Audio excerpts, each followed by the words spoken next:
Warner Brothas Podcast. Welcome back to a quick recap of last night's games. Quick little preview of tonight's game, which I kind of gave, honestly, after Game 5 of Nuggets Thunder. But to recap, we got Boston beating up the Knicks to force a Game 6 back at the Garden on Friday night. Can't wait for that. I would have leaned towards the Celtics win, even without Jason Tatum. I would not have leaned to a Celtics blowout. I could not have guessed that, truly. Truly, I thought it would have been a knockdown, drag-out game. You got Jaylen Brown showing off the whole arsenal. For sure playing his best game. Showing off some point forward skills that we've truly never seen from him. He has never been a playmaker. Not to say he can't pass the ball, but he's never been a consistent playmaker, and certainly not to the tune of double-digit assists. That's something we have, again, rarely, if ever, seen from Jaylen Brown. Obviously, the supporting cast showed up. You got big efforts from Peyton Pritchard and especially Luke Cornett. You got nothing from Porzingis again. He's having trouble breathing once he enters the game. I'd really love to know what the hell's going on with Porzingis. That's just a whole ass mystery. Again, I mean, it was already in question whether he would be on the team next year. He probably would have been the trade chip, I would have assumed. Some people think maybe Drew Holiday, or maybe even the both of them. But I would have assumed Porzingis would have been the card to fall. And then now you wonder what his trade value would be going forward after this. I mean, he can't really control it. It's a virus. But, I mean, he's given you nothing this series. Absolutely nothing. Maybe one good half of basketball in their win of Game 3. But it's a very interesting story to follow. Derek White had an amazing game. Jalen Brunson got 5 fouls in the third quarter. I've never seen that in my life, from a star at least. I don't even know what to say to that, honestly. Just bizarre. I've never seen that. Again, especially from a star player. I'm going to tell you this, man. I think Game 6 will go the way I thought Game 5 was going to go. I think we'll get, a game that's down to the wire. Maybe even an instant classic. You're going to get the Celtics' best effort. You're going to get Celtic pride. You're going to get championship pride. You're going to get all that. Can the Knicks, with the pressure back on them a little bit, because Boston's going to be playing free. They got nothing to lose here without their best player. And not only that, I think still as good of a team, if not better, especially with a healthy Porzingis. Without a healthy Porzingis, you might be able to give the Knicks the nod, but I mean, you could make an argument even without Porzingis. The Celtics team's just as good, if not a tad better. Certainly still deeper than the New York Knicks.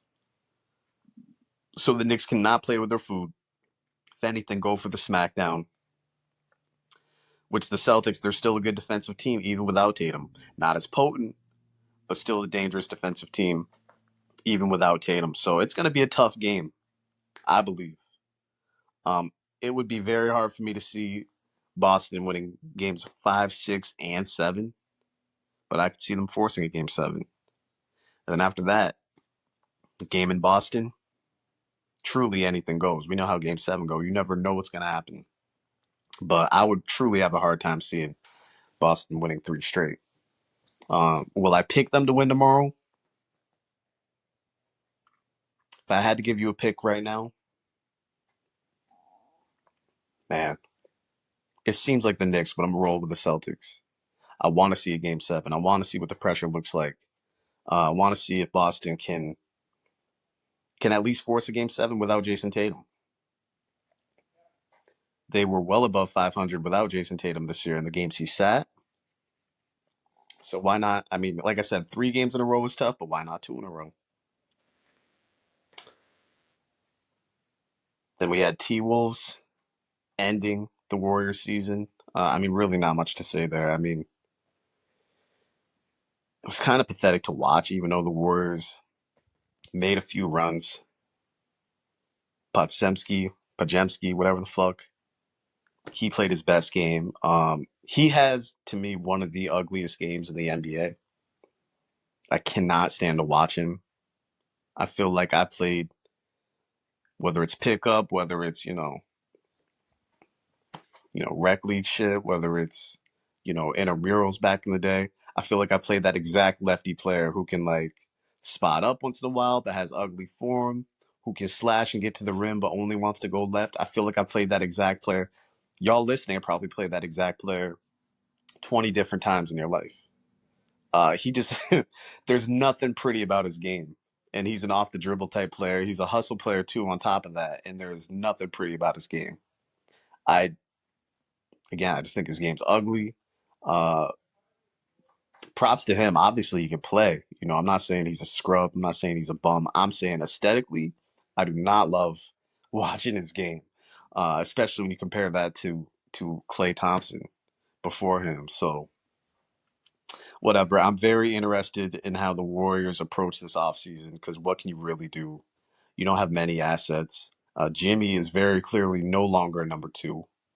Draymond Green, can you even call him a number three with all he does not give you offensively?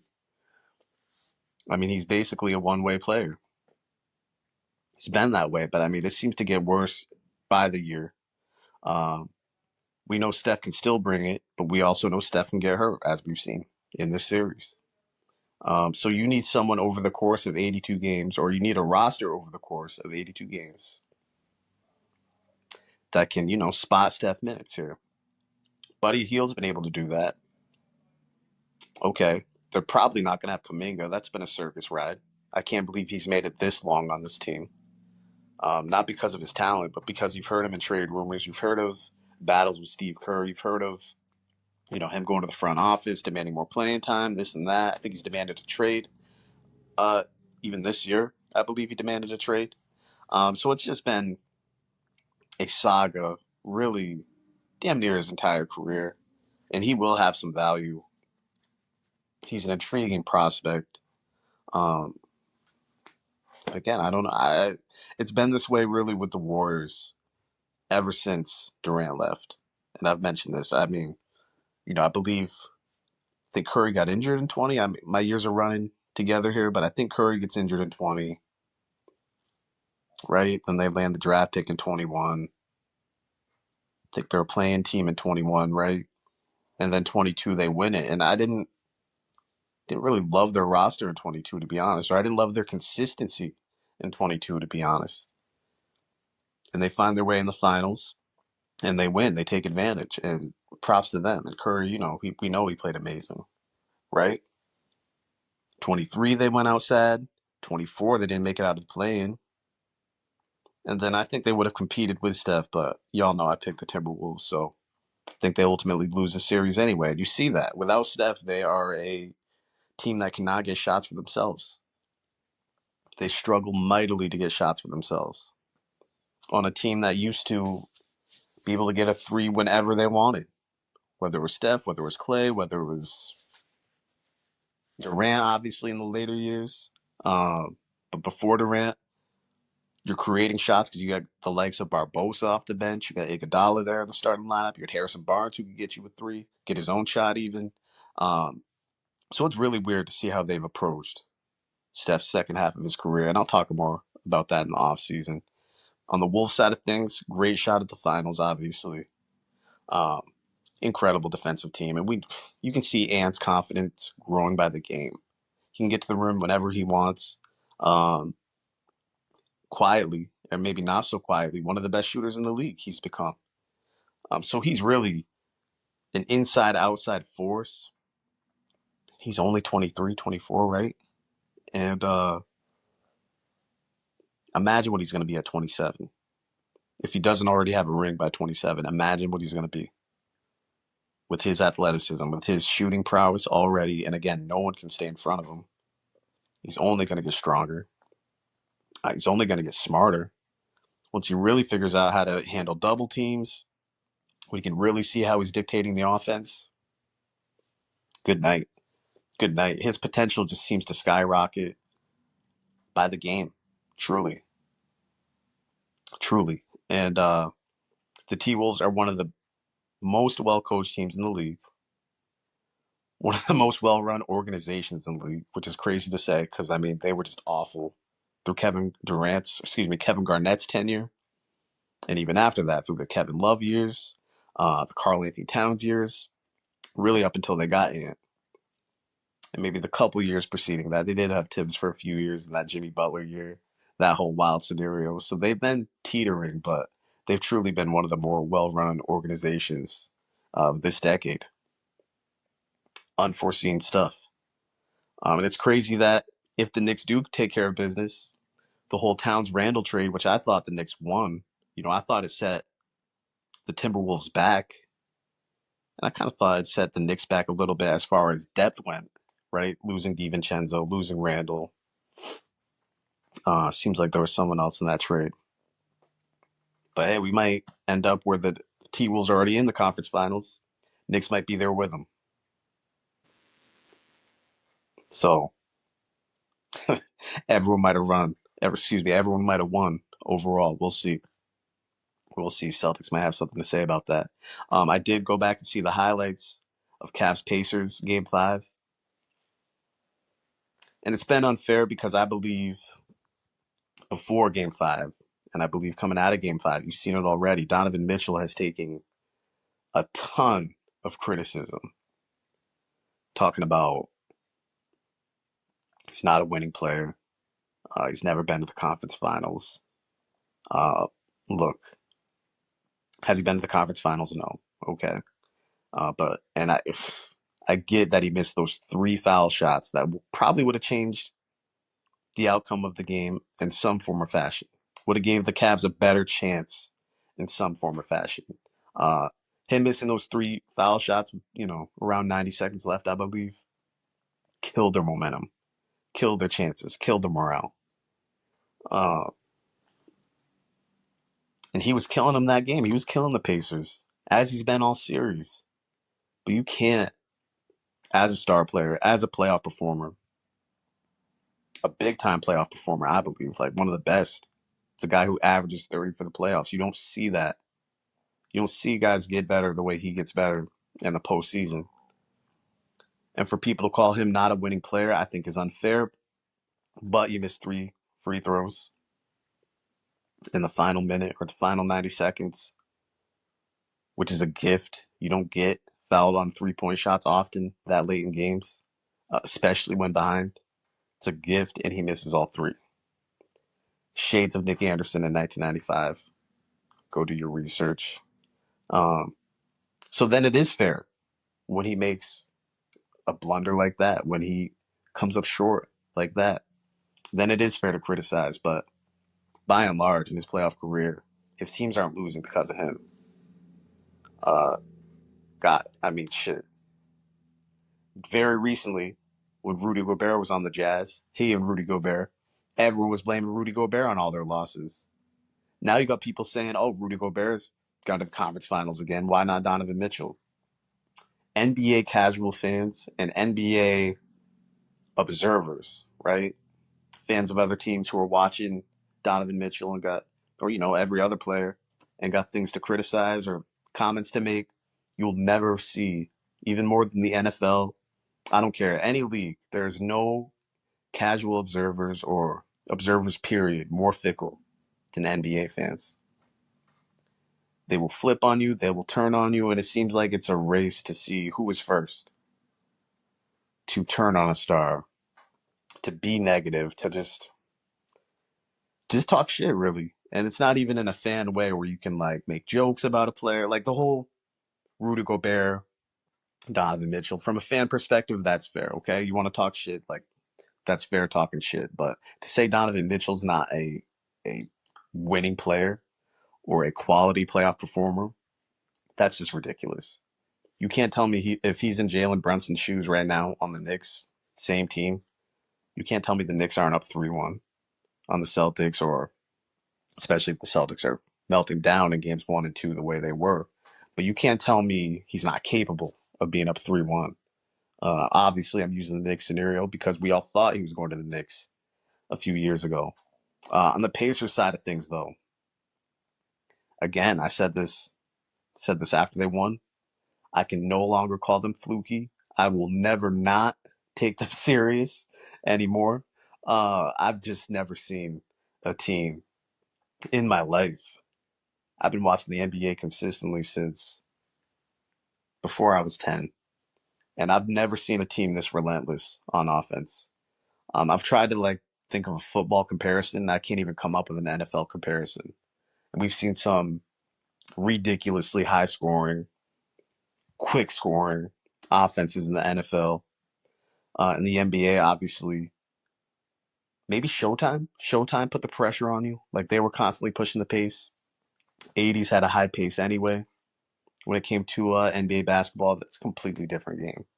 Um, Maybe the Phoenix Suns in Nash's MVP years, 7 seconds or less. They were pretty fast. They were pretty relentless. But the way this team can just get consistent open threes, wide open threes, right? Or they're at the rim and doing it at this pace, and they're doing it at the same pace all game. They don't slow down in crunch time. And if they do, it's a pick and roll for Halliburton, or it's even an ISO for Halliburton, where he can get into a step back three. I'll never understand it because he's got the slowest release in the world, and he can still get his shit off. He can still get a step back three off. He perplexes me. I talked a lot of shit about him last postseason, talking about bubble Halliburton, post bubble Halliburton, how he wasn't the same player. I know he was hurt, but he was still out there. Many times you'd see him 35 feet away from the basket, not contributing. Hasn't been the case this postseason. And they are unbelievably competitive. They are dogs. They're a super fun team to watch. And again, they are unbelievably relentless and a level I have not seen. We've seen incredibly efficient offenses. We've seen, offenses like the Celtics who can get threes whenever they want. Off ball movement, too.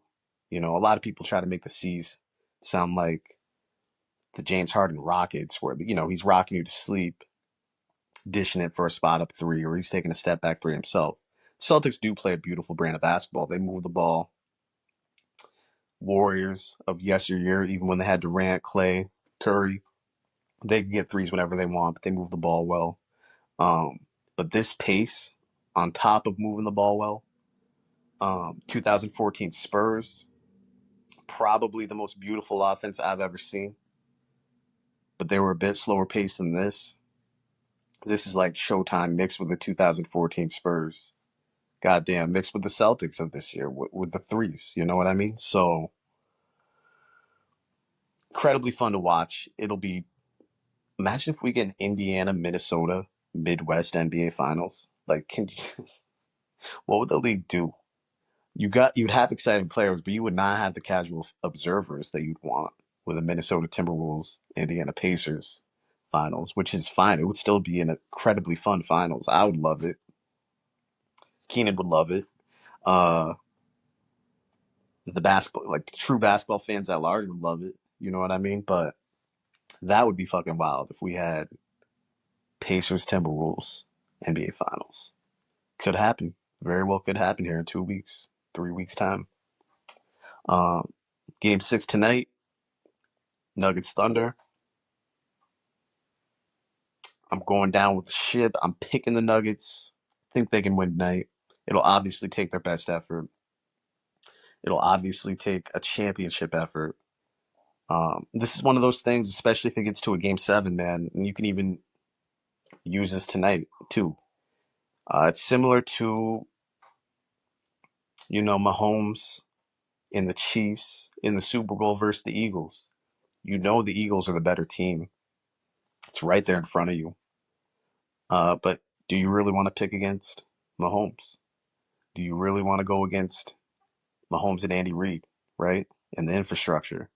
That's been the whole thing for the last 2 years with the NFL. Obviously, it's a different sport, but that's kind of how this will feel to me if it goes to a game 7.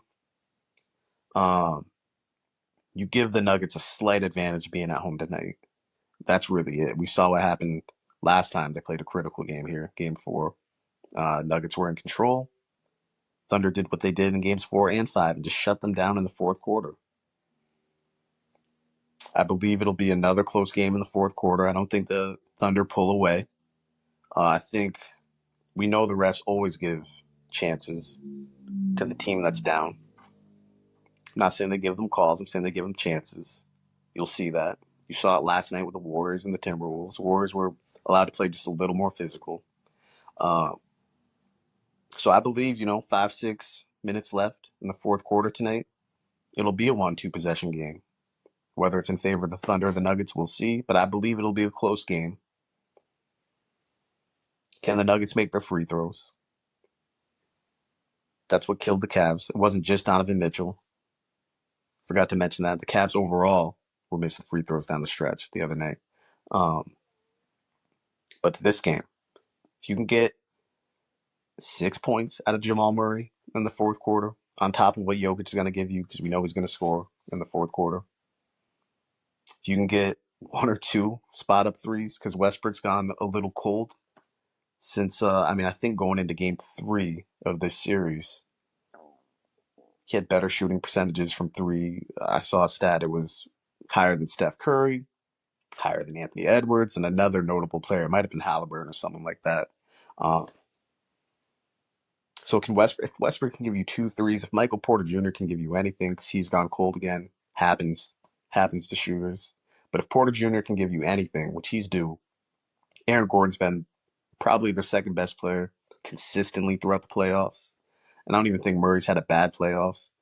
He's had to face 2 of the toughest perimeter defenses here with the Clippers, with the Thunder. So, I thought he's done pretty well considering. You can look at the stats. Yeah, the field goal percentage isn't great, but I thought overall he's been looking much better than last year. But hey, Game 6 on the road, if you're OKC, you're going to need Chet. You're going to need Lou Dort. You're going to need J-Dub. You're going to need the other Jalen Williams. You're going to need all these guys to give you quality minutes in a tough environment, in a tough place to play, against the best player in the league, against a team who is a championship team. And it looks like David Adelman has earned his right to be the head coach next year. So he's coaching he's got something to prove. So you're going to get the Nuggets' best effort. Can the Thunder survive that? They are rabid enough on defense, elite enough on defense, to where they can curtail all that. They're never going to stop Jokic. They've done, especially in games, 2, 3, and 4. They did as best they could to make it ugly on Jokic. Damn near stopped him. But Denver was still in those games, especially 3 and 4. 2 was a blowout, obviously. But so we shall see. I can't wait to watch. I'm going to see if we can get Brandon Petty on post-game. Because it's an 8:30 game. Game will be over probably about 11 o'clock, right? We'll have new music dropping at midnight. I'm going to see if I can get Brandon Petty on. Maybe we can get a Keenan cameo. Who knows? But I'm going to see if we can get Brandon Petty on. And we can talk post-game. If it's worth talking about. If it's a Nuggets blowout, if it's a Thunder blowout, who cares? Maybe you'll see me another day. But yeah, we'll see. Likely you will see me tonight after the game. And I will be talking to Brandon Petty, see if we can get him on. If not, it'll be just me. But hey, enjoy the rest of your Thursday. Enjoy the game tonight. I'll be back. Peace.